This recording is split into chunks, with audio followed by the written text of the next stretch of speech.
కర్ణుడికి ఉన్నటువంటి బలహీనత ఏమిటంటే కర్ణుడెప్పుడూ కూడా కౌరవులకు పాండవులకు మధ్య సంధి జరగడాన్ని అంగీకరించాడు. వాళ్ళిద్దరూ కలిసి ఉండడం కర్ణుడికి ససేమిరా ఇష్టం ఉండదు. ససేమిరా కర్ణుడికి ఎందుకు ఇష్టం ఉండదు అంటే అర్జునుణ్ణి తాను ఓడించగలిగిన అవకాశం ఎలా వస్తుంది? వీళ్ళిద్దరూ కలిసిపోతే అన్నదమ్ములు 105 మంది కలిసిపోయారు అనుకోండి, ఇంకా యుద్ధం ఎందుకు అసలు? దుర్యోధనుడికి యుద్ధం అవసరం లేదు. దుర్యోధనుడికి యుద్ధం అవసరం లేనప్పుడు తన అవసరం లేదు. అప్పుడు తన అర్జునుడి మీద యుద్ధం చెయ్యలేడు. తను ఇప్పటిదాకా ఒక్కసారి కూడా అర్జునుడిని గెలవలేదు. అర్జునుణ్ణి గెలవాలని ఆయన కోరిక. అర్జునుణ్ణి గెలవాలంటే యుద్ధం రావాలి. యుద్ధం రావాలంటే కౌరవులకు పాండవులకు మధ్య సంధి పొసగకూడదు. అసలు వాళ్ళిద్దరి మధ్య ప్రేమాభిమానాలు ఏర్పడకూడదు. అందుకే కర్ణుడు ఎప్పుడు మాట్లాడినా ఆంతరమునందు ఈ అభిప్రాయం ఉంటుంది. అయితే మీరు ఒకటి ఆలోచించండి, దానివల్ల కర్ణుడు చెడ్డవాడా కర్ణుడు మంచివాడా అంటే కర్ణుడు చెడ్డవాడు, కర్ణుడు మంచివాడు కూడా. ఎందుకని అంటే అటువంటి అభిప్రాయంతో ఉండడం, అన్నదమ్ముల మధ్య భేదాభిప్రాయాలు ఏర్పాటు చేయడం, ఎప్పటికీ అన్నదమ్ములు కలిసి ఉండకుండా చూడడం, అన్నదమ్ముల మధ్య యుద్ధం జరిగితే నాకు అర్జునుడితో యుద్ధం చేసే అవకాశం వస్తే నేను అర్జునుడిని ఓడిస్తే నేను జగదేక వీరుణ్ణి కీర్తి సంపాదిస్తాననేటటువంటి పేరాశ మనసులో పెట్టుకోవడం ఖచ్చితంగా నింద్యం. కానీ కర్ణుడికి ఆ ఆలోచన లేకపోతే, అలా కౌరవుల్ని పాండవుల్ని దూరం చేయకపోతే అసలు మహాభారత యుద్ధం ఎందుకు జరుగుతుంది? మహాభారత యుద్ధం జరగకపోతే అధర్మాత్ములందరూ ఎలా మడిసిపోతారు? అలా పడిపోకపోతే నరనారాయణుల యొక్క అవతార ప్రయోజనం ఎలా నడుస్తుంది? అందుకని కర్ణుడు లేని భారతం ఎలా ఉంది? అసలు కర్ణుడు లేని భారతం ఉండే అవకాశం లేదు. కర్ణుడు లేకపోతే అసలు భారతం నడవదు. అందుకే కర్ణుడంత ప్రధానుడయ్యాడు. కర్ణుడు ఒకవైపు వ్యతిరేక కోణం పోషిస్తున్నట్టుగా కనపడుతుంది. నిజానికి కర్ణుడు చేసినటువంటి పనులన్నీ దేనికి పనికొచ్చాయంటే నరనారాయణుల యొక్క అవతార ప్రయోజనం పూర్తవడానికి పనికొచ్చాయి. తాను చేద్దామనుకున్నది ఒకటి, తాను చేసింది వేరొకటి. యథార్థమునకు ఆయన అర్జునుడితో యుద్ధం చేద్దాం అనేటటువంటి కోర్కెని పొంది ఉండి దుర్యోధనుణ్ణి రెచ్చగొట్టడం ధర్మ సంస్థాపనకు మార్గమైంది. ఏ ఒక్క రోజునైనా కర్ణుడు దుర్యోధనుణ్ణి అర్జునుణ్ణి పడగొట్టడం అంత తేలికైన విషయం కాదయా. అంత తేలిగ్గా అర్జునుణ్ణి చంపేస్తానని ఎలా అనుకుంటున్నావు? అర్జునుడు నా చేతిలో పోవచ్చు, నేను అర్జునుడి చేతిలో పోవచ్చు.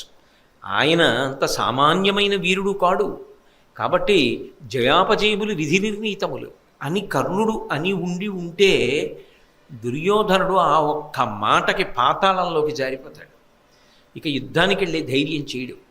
ఆయన యుద్ధానికి వెళ్ళే ధైర్యం చేశాడు అంటే దానికి ప్రధాన కారణం ఎప్పటికప్పుడే యుద్ధం రాని అర్జునుడిని నేను చంపేస్తాను ఆ మాట కర్ణుడు అంటూ ఉండబట్టి ఎప్పటికప్పుడే ఈసారి అవ్వలేదు కానీ ఆసారి చేస్తాడేమో అన్న ఆశ అలాగే ఉండిపోయింది దుర్యోధనుడికి.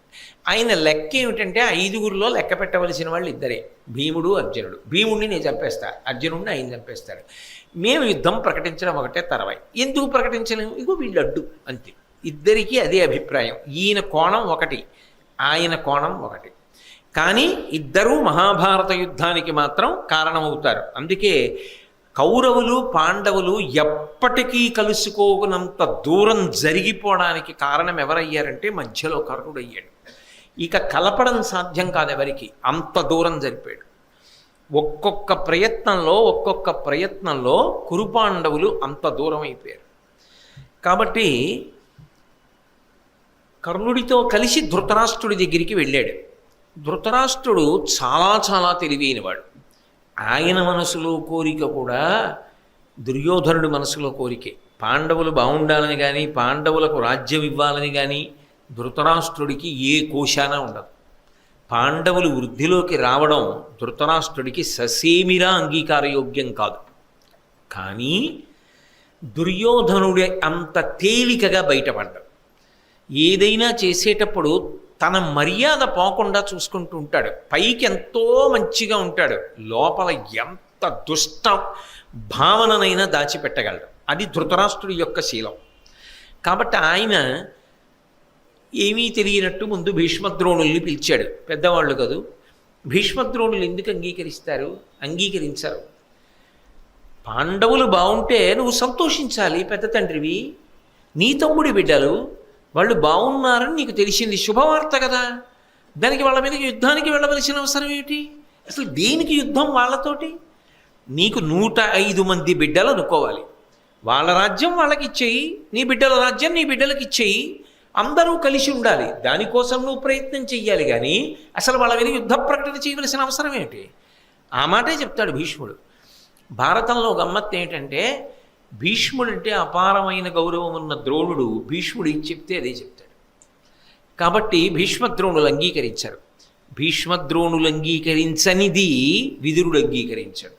భీష్మద్రోణ విదురులు అంగీకరించనిది ధృతరాష్ట్రుడికి చెయ్యాలనున్నా చెయ్యలేడు. ఈ చెయ్యలేనప్పుడు దుర్యోధనుడికి కోరిక తీరదు. దుర్యోధనుడి కోరిక తీరడానికి వీళ్ళు ముగ్గురు అడ్డొస్తున్నారన్న కక్ష దుర్యోధనుడితో సమానంగా ఉన్నవాడు ఎవరంటే కర్ణుడు. ఎందుకంటే వీళ్ళ వల్ల యుద్ధం రావట్ల, వీళ్ళు అడ్డుకుంటున్నారు. వీళ్ళ పెద్దరికం అడ్డొచ్చేస్తోంది. వీళ్ళు అడ్డొచ్చేయడం వల్ల ఏమవుతోందంటే యుద్ధం జరగదు. యుద్ధం జరగకపోతే నాకు అర్జునుడితో యుద్ధం చేసే అవకాశం దొరకట్ల. దొరికినప్పుడు ఏం చేస్తాడు? గెలవడం. పోని మనం గెలవలేమని నిర్ణయానికి రాడు. ఆయన పెంచుకున్న మాత్సర్యం అది. కానీ ఒక్కటి బాగా మళ్ళీ జ్ఞాపకం పెట్టుకుంటుండండి, కర్ణుడు అలా ఉండకపోతే అసలు భారతం నడవదు. అందుకే కర్ణుడే భారతమన్న గుడారానికి అంతటికీ కూడా మూలస్తంభం. వ్యతిరేక కోణంలో పనిచేస్తూ ఉంటాడు, కానీ అది నిజానికి నరనారాయణుల యొక్క అవతార ప్రయోజనానికి కారణమవుతూ ఉంటుంది. భీష్మద్రోణులు ఎప్పుడైతే అంగీకరించలేదో దుర్యోధనుడు మాట్లాడాలి, ధృతరాష్ట్రుడు మాట్లాడాలి, కానీ కర్ణుడు మాట్లాడాడు.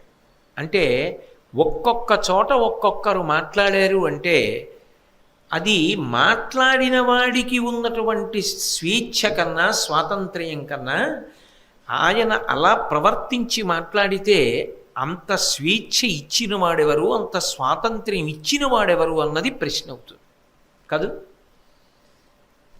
ఆయన దగ్గర ఉండగా, ఆయనతో మాట్లాడుతుండగా వాడెవరండి వచ్చి అలా మాట్లాడుతున్నాడు? అంత స్వాతంత్ర్యం ఎలా వచ్చింది అతనికి? అతనెవరు మధ్యలో జోక్యం చేసుకుని అలా మాట్లాడుతున్నాడు అంటారా? అనరా? ఓ పెద్ద ఆయన దగ్గరికి వెళ్ళి మీరు మాట్లాడుతున్నారు, అవతల పెద్దవారు ఏదో మాట్లాడుతున్నారు, మధ్యలో లేచి తగుదునమ్మా అని ఎవడో ఇష్టం వచ్చినట్లు మాట్లాడేస్తున్నాడు అనుకోండి, వెంటనే ఏమంటారు?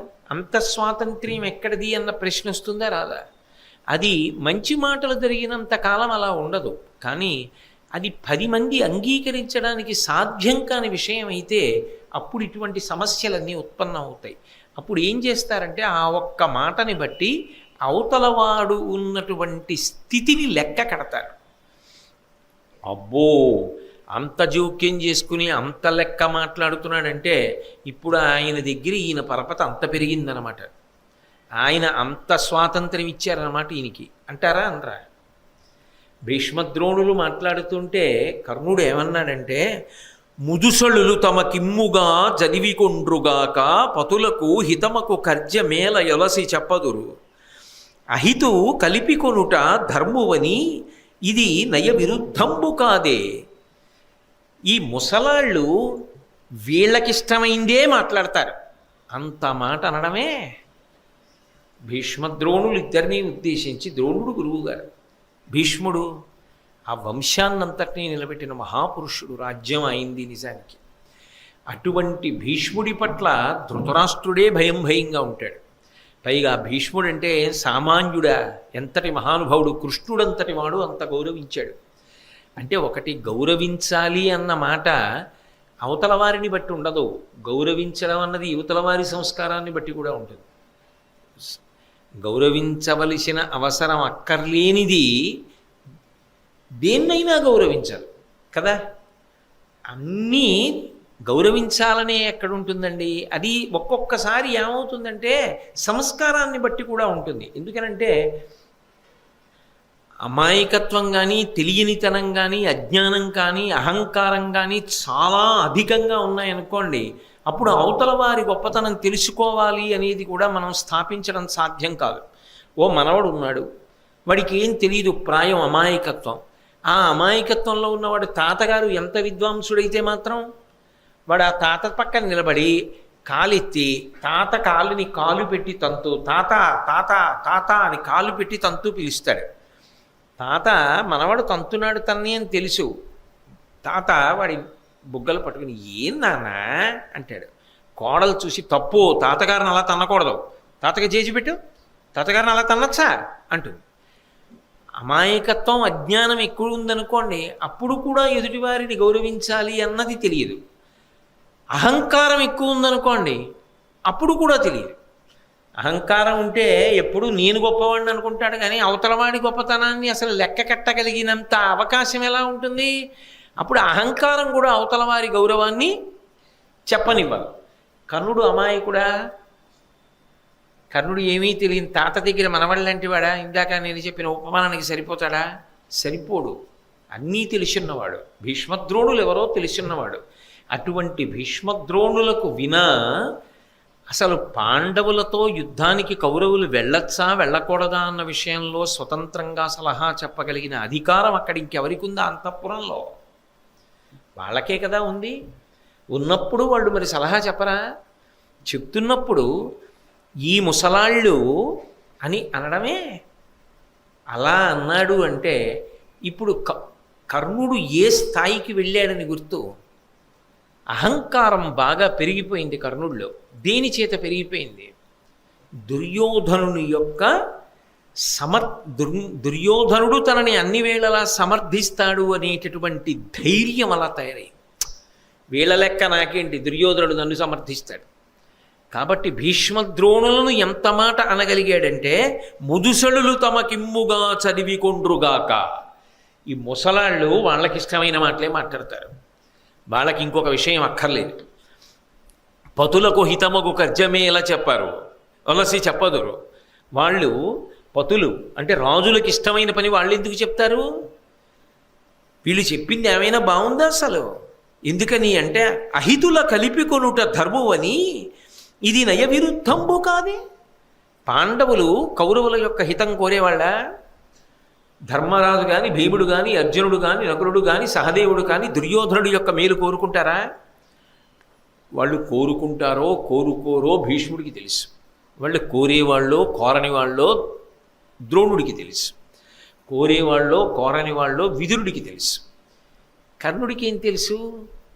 వాళ్ళు ఎప్పటి నుంచి ఉన్నవాళ్ళు, వాళ్ళ అనుభవం ఏమిటి, వాళ్ళ ఆప్యాయతలు ఏమిటి, వాళ్ళ అనుబంధాలు ఏమిటి, ఇవేమీ అక్కర్లేకుండా కర్ణుడు మాట్లాడుతూ అంటాడు, అటువంటిది ఆ అహితులు వీళ్ళ యొక్క ప్రీతిని అభ్యున్నతిని కోరని పాండవులు కౌరవుల యొక్క ఉన్నతిని వాళ్ళు ఓర్చరు.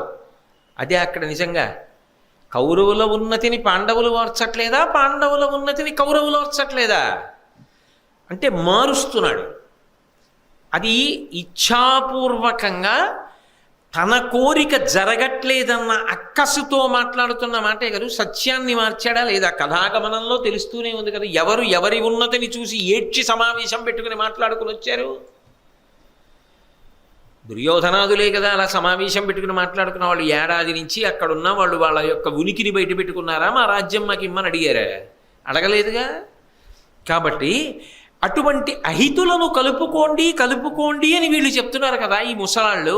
ఇది న్యాయ విరుద్ధం కాదా అంటే కర్ణుడు ఆ స్థాయికి ఎదిగాడు దుర్యోధనుడి దగ్గర. అంటే ఆ పద్యం ద్వారా ఆ మాట ద్వారా ఏమర్థం చేసుకోమని అంటే కర్ణుడు అంతఃపురంలో దుర్యోధనుడి దగ్గర ఎంత సాన్నిహిత్యాన్ని ఇవాళ సంపాదించగలిగాడు. వాళ్ళిద్దరి మధ్య స్నేహం ఎంత బాగా అంటుకుపోయింది. ఒకరి మాట ఒకరు కాదనరు, అంత స్థాయికి వెళ్ళిపోయింది. అంటే కర్ణుడి మనసులో ఎప్పుడూ ఒకటే ఆలోచన, నేను చెప్పిన మాటకి నేను చేసిన పనికి దుర్యోధనుడు సంతోషిస్తాడా? ఇప్పుడు అలా ఆలోచన చేయడంలో అన్ని సందర్భాలలో అని చెప్పడం సాధ్యం కాదు, కానీ కొన్ని సందర్భాల్లో మాత్రం అధర్మం వైపుకి ఒరిగిపోయాడా లేదా? అయితే ఇలా ఉండకపోతే ఇద్దరి మధ్య దూరం జరగడం కష్టం కదా. ఆ దూరం జరుగుతూ ఉండాలి. కౌరవ పాండవుల మధ్య దూరం తరగకూడదు, పెరగాలి. ఎంత పెరిగితే ఆఖరణ అంత పెద్ద యుద్ధం జరుగుతుంది. అంత పెద్ద యుద్ధం జరిగితే అధర్మము నశించి ధర్మము స్థాపింపబడుతుంది. ఇప్పుడు ఒక రకంగా చూస్తే కర్ణుడు ఒక మహాప్రయోజనాన్ని సాధిస్తున్నాడా లేదా? కృష్ణార్జునులకు సాధిస్తున్నాడు. కానీ తెలిసి సాధించాడా? ఇది చేద్దాం అనుకుని సాధించాడా? అలా అనుకుని సాధించలేదు. సాధించకపోయినా ఆయన చేస్తున్న దాని వల్ల కట్టకడపటి ప్రయోజనం మాత్రం అది. కాబట్టి ఈ మాటలు అన్న తర్వాత భీష్మద్రోణులు అంగీకరించలేదు, విదురుడు అంగీకరించలేదు. చిట్ట చివరికి భీష్మద్రోణుల్ని విదురుణ్ణి కాదని ధృతరాష్ట్రుడు మనసులో ఉన్నా చెయ్యలేడు. అందుకని పాండవుల దగ్గరికి విదురుణ్ణి పంపించి కబురు చేశాడు. పాండవులు వచ్చారు, కొంతకాలం హస్తినాపురంలో ఉన్నారు. ఉన్న తర్వాత కృష్ణుడి సమక్షంలో అర్ధరాజ్యాన్ని విభాగం చేసి ఇంద్రప్రస్థాన్ని రాజధానిగా చేసుకుని పరిపాలించుకోమని పాండవులకు ఇచ్చాడు. ఇచ్చిన తరువాత కొంతకాలానికి కృష్ణ పరమాత్మ యొక్క అనుగ్రహ విశేషం చేత దానవశిల్పి అయినటువంటి మయుడు అద్భుతమైన రాజధాని నగరాన్ని నిర్మాణం చేసి దానితో పాటుగా మయసభని కూడా నిర్మించి ఇచ్చాడు. పాండవులు రాజసూయాగం చేశారు. అంత ఉన్నతికొచ్చి అంతమంది రాజుల్ని ఓడించడం, ప్రత్యేకించి అర్జునుడు ఉత్తర దిక్కుకు వెళ్ళి ఎందరో రాజుల్ని ఓడించి అపారమైన ధనరాశుల్ని తీసుకొచ్చి అన్నగారికి ఇచ్చి అన్నగారితో రాజసూయం చేయించాడనేటటువంటి కీర్తిని కర్ణుడు తట్టుకోలేక